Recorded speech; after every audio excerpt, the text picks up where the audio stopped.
Every single morning I'd have mental breakdowns of what I was wearing. Play to lose. I will give you the blueprint that I followed, and I really believe your network is your net worth. I take it so seriously.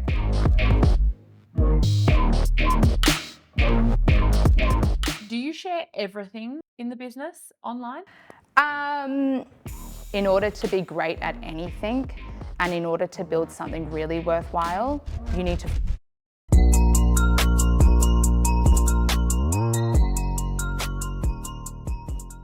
Ash, welcome to Top of Mind. Thank you for having me. I'm so excited to have you. You were on my hit list of people that I wanted on my podcast in 2026. And I was like, right, instead of putting it off, I'm just going to message these people that I have followed for such a long period of time and really want to kind of pick their brains, support their business and their brand, but like just have them on my podcast. So I'm really excited that you're here. That is so crazy to me because I still feel like I'm in my bedroom or in my office now, making TikToks about a brand that nobody knows. And the fact that more than me and my mum know about the brand is like unbelievable. No, I love that. I think the similar thing when you said to me, oh, I've listened to your podcast before. I was like, what? Yeah, I have. I'm a huge fan. No, but when you said that, I was talking about this with Alexis previously because we both have podcasts. And I'm like, right now, it's just my crew here. Yeah. There's no one here. You can't see the audience. You don't know who's listening. And 99% of people that listen to a podcast won't leave a comment. Yeah. So you don't know who listens to it until someone goes, oh, I've listened to it and I like it, or I've listened to this episode or whatever. So honestly, it was a bit of a pinch me moment to reach out to you and say that. I listen to so many founder podcasts, and honestly, the thing that keeps bringing me back to yours is you don't ask linear questions in the way that like you would ordinarily expect, and you really get into the details. So I knew that as my first, it needed to be you. Honestly, it's such a privilege. It's such a privilege because I think you can admire these people and look at these people online. But in 2026, probably more 2025, 2026, I've really been trying to focus on making more female founder relationships because I feel as though I have a great network of founders, but majority of them are male. Yeah. And a majority of them are so much more open to connecting and sharing their secrets or like sharing what they're going through and being really real. Whereas I feel like to date, I've really not found that many. Like I've got some great, which I know that you know Sophie. Yes, love Soph. She's amazing. I like that we've got some common kind of mutuals. Yeah. And I think that for me, it's really important for me to grow that female founder network because I just think it is so lonely as a founder sometimes. Now, I want to start where perhaps the internet cuts off. Yeah. And there's a lot about you online. You share a lot on TikTok, probably not personal life, but you share a lot about your brand, the process of it, building the brand, which is Capsule Wardrobe. Yeah. What is something that most people don't know about you? Something that the internet doesn't know about me? Yeah. Wow. Do you know what? It was a timing thing for me, which is why I didn't share this thing. It was really close to my launch and I made a conscious decision of not sharing this because I didn't want it to overpower the launch. But in November of 2024, so we launched the brand in March of 25, but in November I was diagnosed with ADHD, which is actually so common. And now I know that, but at the time I was not aware of like how common it was amongst women. And I deep dived into the research as I always do. And I'm not gonna lie, it scared the shit out of me. And I feel like I almost became a victim to it. And then everything sort of started rolling in from there, the imposter syndrome of, I have this thing is debilitating me, how am I gonna now go, put it all behind me and be the face of this brand and build this brand in the way that I know that this brand deserves. So I really struggled with it for about 2 months. And then out of nowhere, I broke down one night. We were really close to the launch and I was really doubting myself and my ability to step onto the big stage and launch this brand in a really big way. And my husband looked at me and he said, you don't understand that this thing that you think is holding you back is actually the thing that has propelled you to be where you are today. Without this, you wouldn't have the dynamic mind to think as quickly as you do, be as creative as you are, be as innovative as you are, and you wouldn't be you. And so now I really take it in my stride. I feel like could I have the opportunity to take that away from me? That is something that I would never take away from me. Just looking at my days and like my ability to execute on crazy ideas so quickly and go from A to B like so seamlessly and easily is just, yeah, it's amazing, and I wouldn't take it away. Oh my God, I love that. I love that. And I feel as though so many people that I know that have been diagnosed with ADHD later on in life have said like the one reoccurring theme that I've had replayed back to me is like, it's made my life make a lot more sense.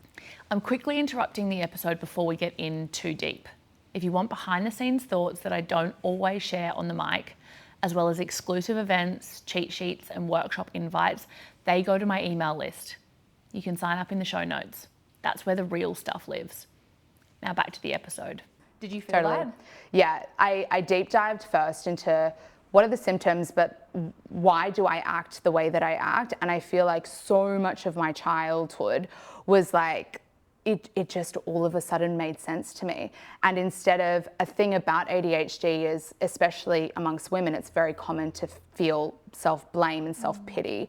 And so I feel like for most of my life, I grew up and I was like, why can't I concentrate in class? Why do I feel like the days get away from me? Why am I so hard on myself and my self-image? And then understanding sort of the thought process behind it all and understanding like what it does, it was almost like okay, breath of fresh air. Like, it wasn't me. I live with something that, like, I am neurodivergent, but you can look at it as a weakness, or you can, again, take it in your stride and embrace it. And yeah, it's amazing. No, I love that. I think I felt like I went through something similar when I had my anxiety. And like, I was diagnosed with chronic anxiety at a period of time. And I feel like you always live with it. I don't think you ever get rid of it. And I think that it's just learning how to manage it better. But at the moment, I'm like, I don't think I would be as good as I am in business if I didn't have anxiety. Because right now, I think of like option A through to Z every single day of the week of like, okay, if this doesn't work, we'll do this. If that doesn't work, we'll do that. Like, and I have this like, not backup plan, but I have solutions for everything. 100%. And I'm like, it could either be something that I'm like, oh, I have anxiety, like poor me. Yeah. Or it can be something that I can embrace and kind of really lean into to use as a strength of mine. Now, you launched Capsule Wardrobe in 2022. 25. 25? Yeah, last March. We're not even a year old. That's crazy, because there's like 3 or 4 things that I've seen online that say that you've launched it earlier. I think it might, because I was wondering where 22 came from. I think it may have been even not even 22 though. I registered the business name in 23. Strange. 22 I was busy planning a wedding. Love.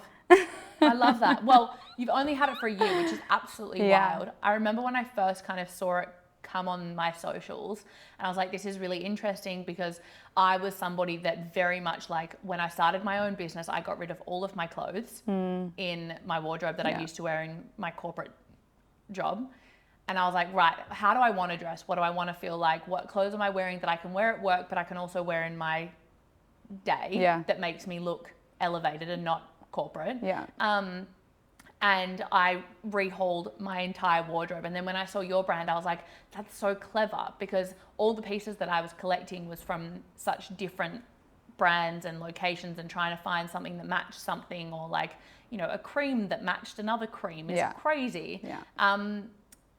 Talk me through how you took it from an idea that you had and what you were doing before you launched it to where you are now. Yeah, okay. We're going back to the start. I think another thing the internet doesn't know about me is how long I truly ideated the idea of the brand. So to take it right back to the beginning, through school, I want to say I was an average student in school up until about year 11. But the one consistent thing for me was textiles and design. I found that creative process it just fed my soul. It was the reason I got out of bed in school.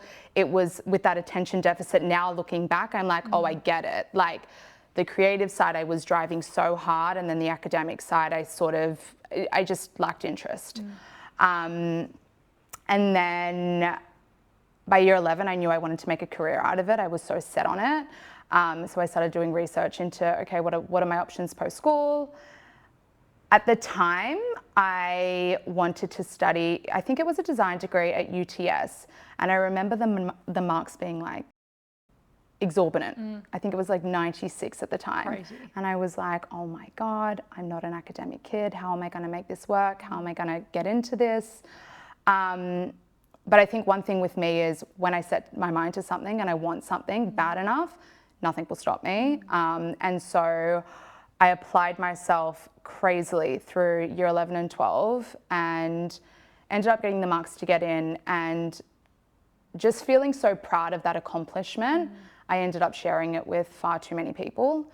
And I guess naively at the time, thinking that everybody would be so supportive, the adults in my life sort of turned to me and said, you know, fashion is a really hard industry. You'll give your life up for it, and financially you'll struggle for the rest of your life.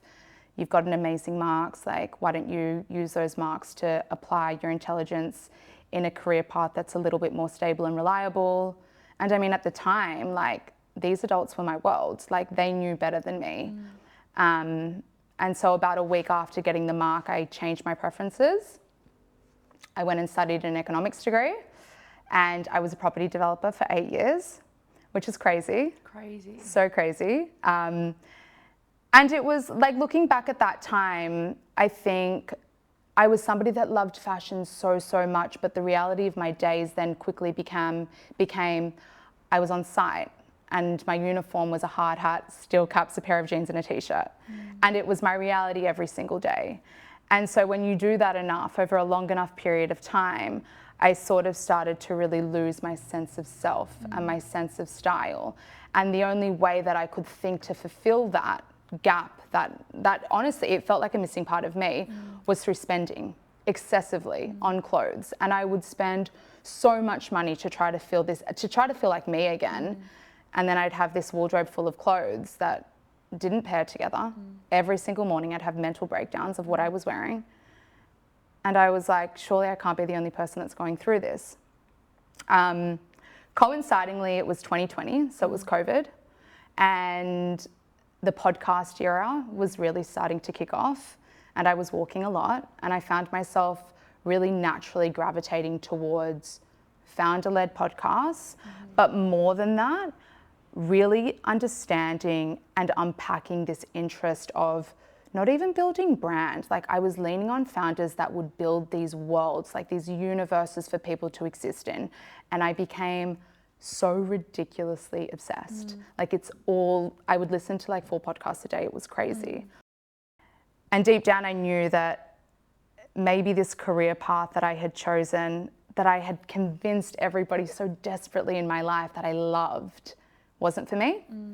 So I booked a trip to Europe with my girlfriend. Love. And I met a boy over there. And one night we were out, and it was the first time ever that I had admitted out loud that I didn't love what I was doing, and it was so scary to me. And he looked at me, and I was actually just ready to accept the answer that everyone else had told me. Like, you're on such a good wicket. Why would you leave this career? Like, they're promoting you. Like, if you stay, you're going to be someone really important one day. And he looked at me and he said, I mean, it makes sense. If you don't see yourself doing what you're doing today in 5 years' time, then why are you wasting another second doing it? And I was like, it's not that simple. And he's like, no, it really is. Yeah. Like, it really is. And so I came home from Europe, and I knew that if I was going to do it, like, I had listened to the most inspiring stories, and I was like, if I'm going to do this, I'm going to need capital to do this. I'm going to need to do this the right way, because I truly at that point believed that the issue that I was facing was going to be a global experienced issue for women everywhere.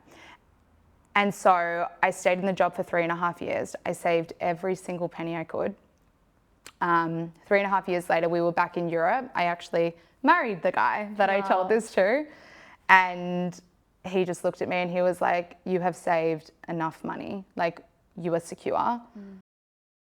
If you were to leave your job, what would the brand be called? And I was like, I didn't want to admit it out loud because I was too scared to do the Google search because I knew I needed it to be called what it's currently called. And I said to him, if Capsule Wardrobe is available, which it still is, it's got like millions of hashtags on social media. If the name's available to purchase and trademark, I'll leave my job when I get home. Like, you have my word. And so we looked it up. It was available. And the day I got home, I put in my resignation and I haven't looked back. Crazy. So you knew that it was going to be called Capsule Wardrobe. Yeah. And you knew the idea of what it was. Had you been working on that for the 3 years that you were saving? Like, you knew what it was? No. No. So I knew that I wanted to start a fashion label. Yep. But I think that today where people come unstuck, I get so many questions asking, I really want to start a brand. Like, I don't know what to do. Do you have any advice? And my advice is always, the market is so saturated.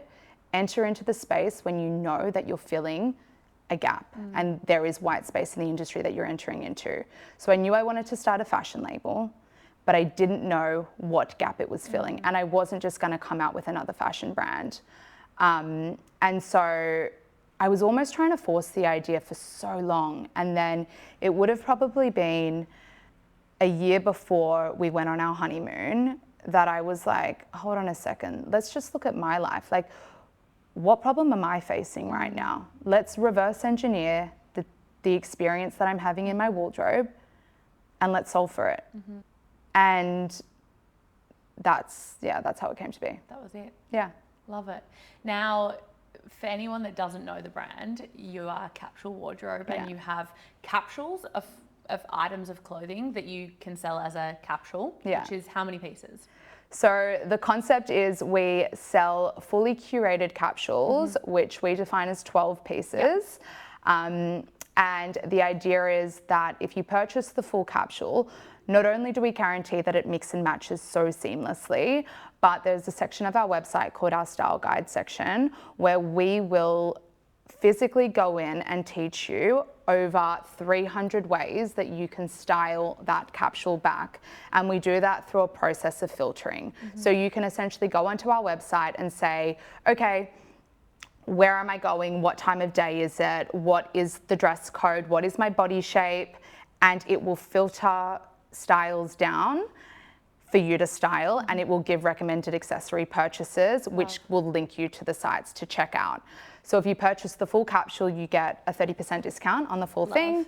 And if you purchase a partial capsule, which is building your own, 6 or more pieces, you get 20% off. And I think that's the overt part of the business that everybody knows, understands, and loves. But the second part of the business for me was, and a real gap that I saw was, I am somebody that obsesses over quality. And I was somebody that would save all of my pennies to go and spend over $1,000 on a blazer. And I was like, if I'm gonna start this brand, one, I need to fully unpack what goes into making clothing great, like the amazing clothing that you touch and feel and you're like, this is a luxury experience. And the flip coin of that, the price. And so it took me, honestly, a year of onboarding and speaking to every single expert that I could. And then working so closely with suppliers to figure out if I could bring an incredible product to market at a price that I feel is attainable, because like I said, this concept is universally felt. I didn't want to bring out another brand that solved a massive issue, but only 2% of the population could get their hands on it. Yeah. So yeah, that's what we lead with. Do you think that there was a big mindset shift where you go from idea to actually executing and delivery in terms of the way in which you're thinking about the product? Yeah, definitely. And I think that, I mean, I sort of get a divided response when I say this, and 100% I stand by the fact that you need to be in the position to do so. And for me, that looked like staying in a job that I really resented for more time than I needed to. But I think in order to be great at anything and in order to build something really worthwhile, you need to fully immerse yourself in it. And for me, I was like, the way that I'm ideating this brand and where I want to take this brand, there is no way I can do this as a side hustle. And also the fact that we were I mean, me specifically, before my husband and I got married and we combined our finances, I was risking my entire life savings. And then when we got married, I was risking mine and his life savings. And that was our deposit for a house. And so I was like, in order to make this work, I need to be fully immersed in it. And I need to give this everything that I've got. And that's where I've seen the success. Yeah, I love that. In terms of taking the guesswork out of getting dressed, I mean, it's something that I see. I mean, I still see it now with my own wardrobe. Like, I feel like I've simplified it a lot. Yeah. What is the biggest insight into taking that guesswork outside of having like a limited number of pieces in your wardrobe? What do you think the biggest insight that you've learned is when it comes to actually taking the guesswork out of it? Yeah, and it comes back to what you were saying before. For me, I always struggled with, I would go to said store and I would buy a blazer that was green. And then I would go to other said store and I'd buy a pair of pants that were navy. And then I would fill my wardrobe with all of these pieces from all of these different places. And I wouldn't ever truly understand how those places fit together in a really neat puzzle. And once I did finally find a way that it fit together, I felt like the pieces were so overt and loud that, God forbid, I be seen in this same outfit again. And so for me, number one, it was coming out with a curated capsule where the colors were really considered and the patterns were really considered and the fabrics and the fibers worked together. So you really can take the guesswork out of getting dressed. Like, you can have confidence that pairing this pair of pants with this top and this blazer, or vice versa, they will all work together. But second to that, actually educating the customer on how to do that. Like, for me, I found that that was the missing part of my puzzle. I was like, I've got all these clothes, but there's no one out there actually teaching me how to put these together. There's no resource out there that's actually teaching me how to dress for my style and teaching me how I can feel different and beautiful and amazing and confident and empowered with the clothing that I had. And so my solution was always just to keep spending. When in actual fact, like, Capsule exists today. Yes, we're a fashion brand, but I've always said, providing the product is a byproduct of what we do. At our core, we're here to teach our customer how to wear their clothing, how to feel empowered. Totally. And do you think that a huge part of that also, like, I feel like, you know, we were just talking before we started filming, like, I lost a lot of weight and, you know, after gaining a lot of weight after an incident that I had, but learning to dress your body type is so important. Yeah. What have you learned over this process when it comes to dressing for your body type? It plays such a huge role, honestly. And I don't know if you've ever had the experience of going onto Pinterest. Oh yeah. Seeing an outfit, being like, oh my God, this is so chic, so simple. I have all of these pieces in my wardrobe. And then putting it on, looking in the mirror and being like, I look like a potato. I used to do that when I was going to my corporate job, because I would go to the gym in the morning. So I packed my bag the night before, and that's where I fell into the trap of just being dresses and blazers, because I was like, it was easy. I didn't have to think about it. I knew that it all went together. But I would, on the odd occasion that I would put a skirt and top in my bag or a pant and a top in my bag, I'd get to the gym, train, shower, have like 25 minutes to get dressed to go to work. And I put my outfit on and I was like, well, this looks good in my head, but now it doesn't. So are there like any core principles that you've learned over the way, like along the way, that you are like, these are like the 3 principles for understanding your body type? Yeah, absolutely. So this is actually taught to me by a dear friend who has come on board as a stylist in the brand. Her name's Catherine Londorna. She taught me really early on the importance of understanding your proportions as a body type and as a female. And so there are 3 core types of body types. It's pear straight. To simplify it, you can either have a balanced, unbalanced, or even body shape. Depending on if you're balanced, let's say you're unbalanced, for instance, and your legs are super long and your torso is super short. That's me. There you go. So in that instance, if you have long legs and a short torso, you need to neutralize your body. So you wouldn't be wearing high-waisted pants, because all that's going to do is elongate your legs even further and create a short torso. So instead, you're going to opt for a long line blazer, which actually balances out your top from your bottom and makes you feel holistic. Whereas the issue with Pinterest is, when you're looking at an outfit, it extends so much further beyond the outfit that they're wearing. It extends to the person that's actually wearing it. You could be looking at a woman that is quite balanced and she's wearing high-waisted pants and a shirt that's tucked in and a belt, and then you put it on yourself and you're like, wait, it doesn't look good. I'm the same body shape, I'm the same body size, but it just doesn't translate on me. So I think understanding that and educating that to our customers has been a game changer. We actually held a style night in our office and we invited Catherine in to teach our audience how to identify their proportions. And I still get messages today about how just understanding that has changed their lives. I love that. Now, you were saying before you started this brand, like you were constantly buying stuff. How would you explain your style then? Hello, just a reminder, this podcast only works because you're here. If you haven't subscribed yet, it's the easiest way to support me. So go on, hit subscribe, I'll wait. Okay, now back to the episode. Chaotic, overt, messy, just not. And because of that, and it came at a time in my life where I was really confused. I was confused with my career path. I was confused with where my life was headed. I'm always somebody that is driven by purpose, and I didn't have purpose back then. And I think that explicitly showed through what I was wearing. Now, just being able to pare back my wardrobe to its core principles and understanding, number one, the art of getting dressed and understanding my body, but number two, the art of actually styling an outfit to look different and feel different has allowed me to show up as the most authentic, confident version of myself. Had I been sat in this chair 3 years ago, dressed the way that I used to dress, I don't think I'd be showing up as the same version as Ashley that sits in front of you.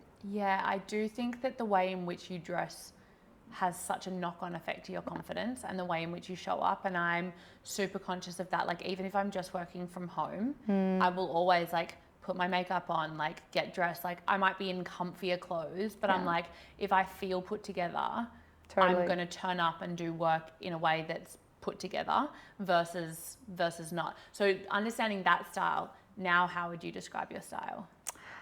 I would describe my style as confident, minimalist, and elevated. Yeah. Yeah. I would agree. Yeah.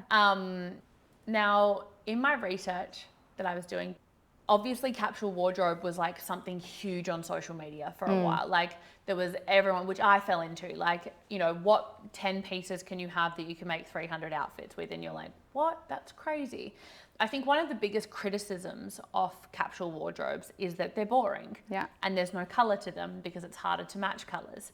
So what would you say to somebody that's like wanting to streamline their wardrobe and their style and kind of really set a standard for themselves in the way in which they show up in the world, if they're wanting to incorporate color and things like that, but they want that streamlined capsule wardrobe?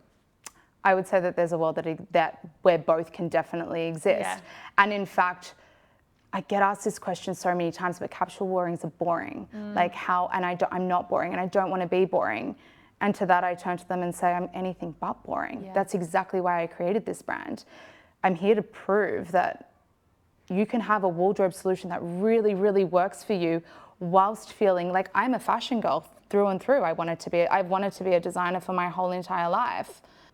I created the brand to prove that it doesn't have to be boring. Like, and if you are somebody that loves color, you can 100% dress like that. I think it's just paring it back, peeling the concept back to its core, which is fundamentally core pieces that mix and match together. I've got an incredible friend called Maxine Wild, and she deep dives in how to pair basic color ranges together to have a plethora of outfit options through color exploration, and the concepts of a capsule wardrobe are still there.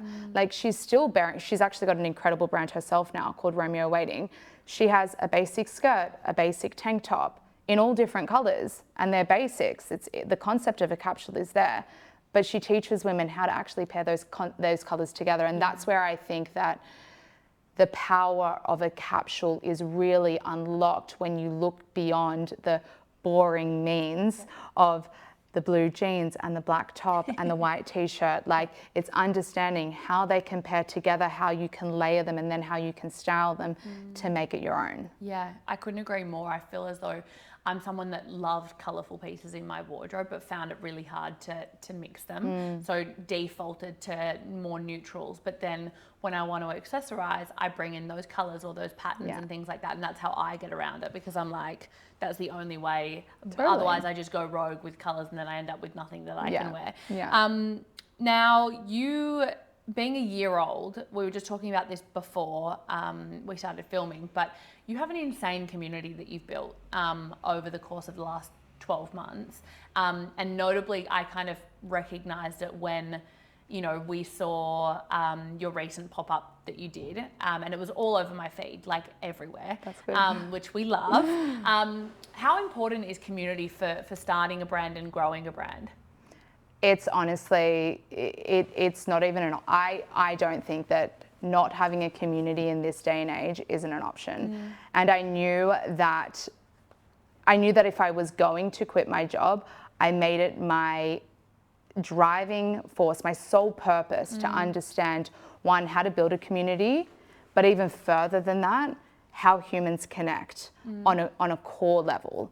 And so for me, I think it's really interesting.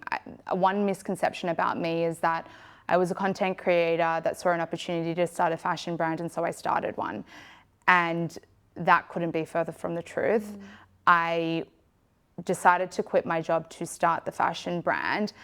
And at that moment that I quit my job, I made a promise to myself that I was going to build an audience and a community that resonated with my struggles and bought into the solution that I was then going to offer. And so I started, I think when thinking about the idea of building a community and building brand in general, I think it's so important to understand that how humans connect fundamentally. And it's through, my experience has been, it's through shared experience and common issues and problems that are faced. And so I very rawly and candidly started sharing this problem that I was facing of, I have a wardrobe full of clothes, but I have no idea what to wear. And the more that I shared it, the more, and people had no idea I had any intention to start a brand, but the more I shared it, the more I had women flooding my DMs saying that they completely resonated and asking if I had any recommendations on how to combat it, or if I could share my journey on how I was combating it. And so I started to then organically share through my, I mean, at that time, I already had done my research with the Capsule Wardrobe. I knew that it worked for me. I knew I was coming up with the brand. But I strategically started sharing the process of what a capsule wardrobe was and bringing them on this journey on how to build one. And so by the time that I went to announce that I was launching a fashion label, that community fully trusted my voice. They fully resonated with my struggles, and they were really committed to understanding what the solution was. And so because of that, I've then been able to really bring them under my wing and bring them on this journey of bringing this amazing brand to life. And it's shown in what we've managed to do in the last 10 months. Yeah, which is crazy. Where do you think most people go wrong with community? I think that in this day and age, community is such a buzzword. Yeah, I hate it. It's being thrown around. But everyone knows what I'm talking about. Literally, it's being thrown around left, right, and center. And for me, a personal pet peeve is when people say, "Oh, we're doing this to build community," or "We're building our community," but then their actions aren't actually stacking up to the words that they're saying. And the reality is, your audience can see through that. And I think one reason why Capsule has had so much success and continues to be so successful is because we do what we say. Like, this is a brand for every single woman, and I am a personal testament to that. Like, I will be in my DMs every single night responding to every single woman that wears the brand, shares the brand, recommends the brand. We don't have much spent. Like, this is a bootstrap business. It's my own money that I'm putting behind this all, my own money that I had saved. And yet, instead of doing influencer events solely to bring creators in, and I understand the power of the influencer world, I understand the power of a creator, like I do that as a side hustle, but instead of putting my money to that, I refuse to. I hold community events, I bring women in, I am obsessed with understanding what their problems are, what their struggles are, and how I can help them. And I think that when you get to that level of obsession, like, proximity is power. If the closer I can get to my customer, the closer I can get to forming this community and having this community speak to each other and then report back to me, the closer I am to scaling this business onto a global stage so it can be felt by everyone. You're so right. With your community, I want to go back to the pop-up that I was talking about just before. Yeah. You did this pop-up with another brand. Yeah. Balmy. We've had two now. So our first pop-up was with Esme, Yep. which is an incredible fragrance brand started by my friend Ed Hansen in Bondi. And that came together really organically. We had met 3 years prior and then sort of were friends from afar supporting each other. And he reached out to me a month before the product to send me some of his a month before the pop-up to send me some of his product. And of course I said yes, because I love supporting startups. And it arrived to our office door within 30 minutes. And when I received this product, I voice noted him. He's actually saved the voice note. It's hilarious. And I was like, I have no idea how you've done what you've done, but you will be the next Simone Jacquemus. Like, the way that you have executed, the way that this has evoked a feeling in me, like, I feel completely seen by you as a founder. Like, I put that same love, energy, and love and energy into creating my own brand. And so I called him and I was like, we need to collaborate. Like, what you're doing is exactly what I'm trying to do. I can see your commitment to your community. Let's make something work. So we proposed a pop-up. I actually proposed a pop-up 8 days before the pop-up happened, and we pulled it off in... Crazy. I think that's the content that landed on my page. Yeah, it was that one. Yeah. And I loved it. And then your most recent one was with Balmy. Yeah. And an incredible hair salon called Peaches Rose Hair. And again, that came about. Phoebes and I, we were both holidaying at the same place in January, and she started this incredible brand. It's a lip balm that's actually good for your microbiome. Yes. And we were sitting by the pool and she was like, oh my God, showing me her community and showing me reviews and how much the community loved the product. And I could just see how much she cared about the people in the brand. And again, it was the same feeling that I got with Ed. I was like, we need to come together. Yeah. Because it's hard to identify those brands that actually truly care about the people that they're creating for.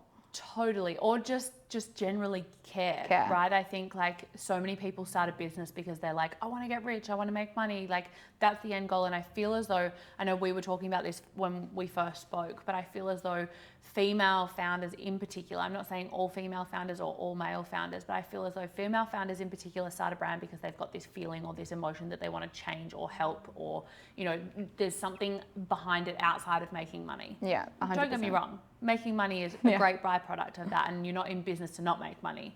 But I think that I've found through, you know, many discussions that I've had either on the podcast or in my own network, most men get into business because they're like, this is an idea that I have and it's going to make me money. Most women get into business because they're like, I'm going to start this business because it's going to help this person, or it's going to change the life of this person, or it's going to be something different seen before. And I feel like there's that real distinction. Now, fashion is such a huge category, as you said before.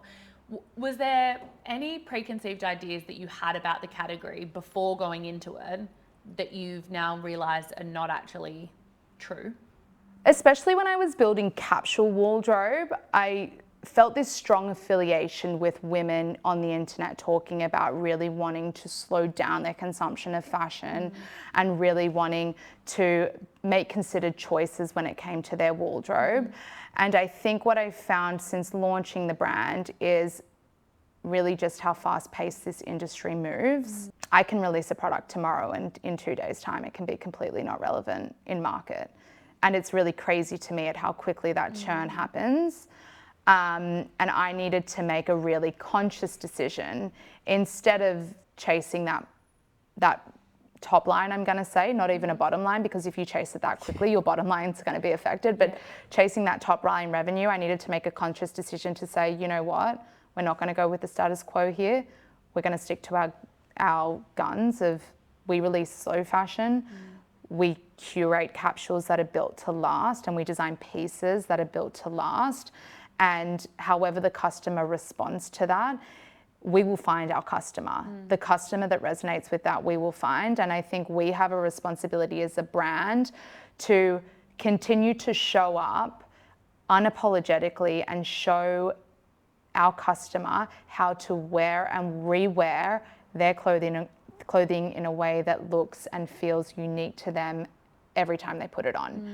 And so, I mean, don't get me wrong, there will be a time in the brand where I've got a team and I'm able to release product more frequently, but at my core, I will never release anything that is trend-led. I will never release anything because I feel pressure to not stay relevant in market, because it goes against the whole ethos of my brand. Yeah, I love that. Now, going back to community, which we hate the word, but it's relevant for what we're talking about.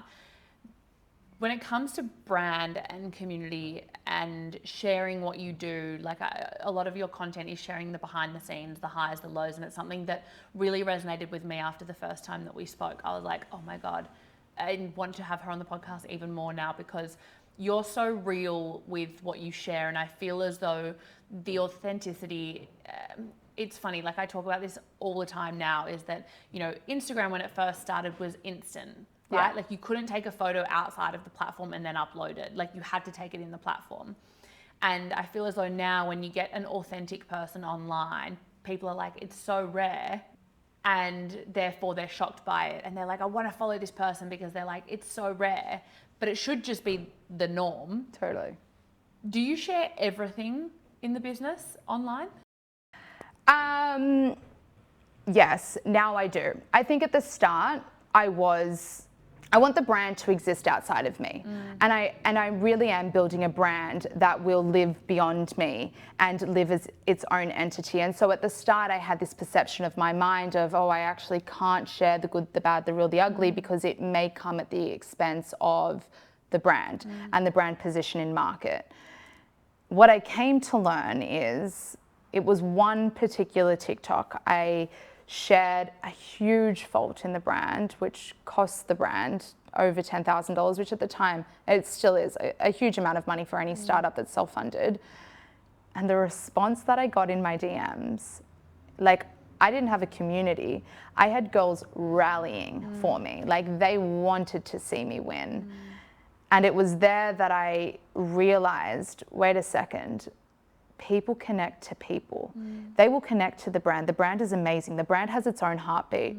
And I am so curated with the brand, and people feel that polished sense of self that I want to set for that brand. But when it comes to me and my personal brand, people connect to my story.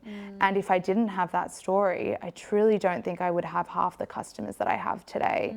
And so I think it's about letting your ego go. Stephen Bartlett actually said on a podcast recently, and it's stuck with me ever since, embarrassment is the price of entry. And I really believe it. This conversation doesn't end here. Part 2 is where we go deeper. Make sure you subscribe so you know when part 2 drops. Remember, you don't win by posting more. You win by being the name they think of first. Stay top of mind.